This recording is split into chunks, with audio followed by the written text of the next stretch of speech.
Saya ingin umumkan bahawa pemakaian pelitup muka adalah wajib apabila berada di dalam bangunan indoor dan di dalam pengangkutan awam termasuk e-hailing. Namun, pemakaian pelitup muka di luar bangunan, outdoor, dan kawasan terbuka adalah atas pilihan optional, tetapi masih amat digalakkan kerana pelitup muka mampu mengurangkan penularan jangkitan. Mudah kata, apabila dikuatkuasakan nanti protokol semua ini, pemakaian pelitup muka untuk kawasan terbuka adalah optional, tidak lagi wajib. Hanya pemakaian pelitup muka dalam kawasan tertutup, indoor, masih wajib.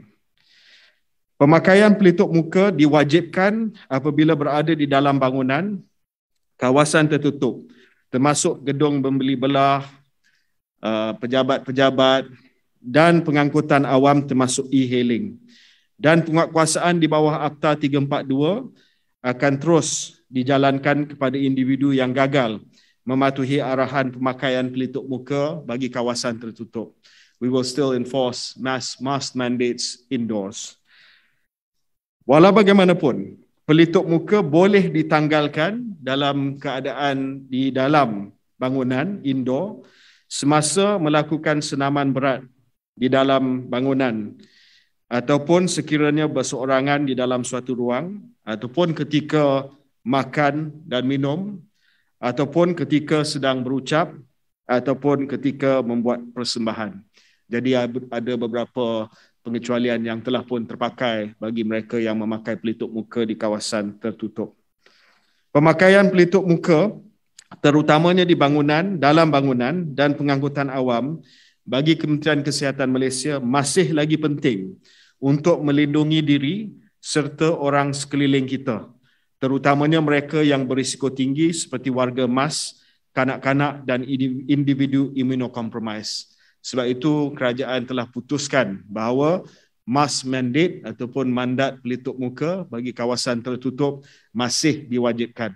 Tetapi kita bagi pilihan kepada mereka yang akan di kawasan luar bangunan. Pemakaian pelitup muka tidak diwajibkan di luar bangunan, outdoor. Ia mengambil kira risiko penularan jangkitan yang rendah dalam keadaan di mana pengudaraannya adalah baik seperti kawasan luar. Walau bagaimanapun, Kementerian Kesihatan Malaysia menggalakkan agar pemakaian pelitup muka di luar bangunan terus diamalkan, terutamanya apabila berada di kawasan orang ramai dan sesak seperti bazar Ramadan, pasar malam dan stadium. Masih lagi kita menggalakkan untuk pakai pelitup muka. Ataupun bagi individu yang bergejala, kalau demam, batuk, sesama, pakai pelitup muka, tak kira dalam ataupun di luar. Individu yang berisiko tinggi, contoh warga emas, imunokompromis yang tiada vaksin, digalakkan untuk pakai pelitup muka walaupun di kawasan luar bangunan. Ataupun melakukan aktiviti bersama dengan orang yang berisiko tinggi seperti warga emas dan kanak-kanak. Jadi etika pemakaian pelitup muka ni mudah saja. Ya, di luar ada pilihan. Tetapi kalau ada kita nampak sesak orang ramai, pakailah pelitup muka. Ya, buat pilihan untuk pakai pelitup muka. Kalau ada orang yang tegur, cakap saya ni warga emas, saya minta cik kalau boleh pakai pelitup muka, pakailah pelitup muka. Ini adalah soal solidarity community dan tanggungjawab individu sekarang.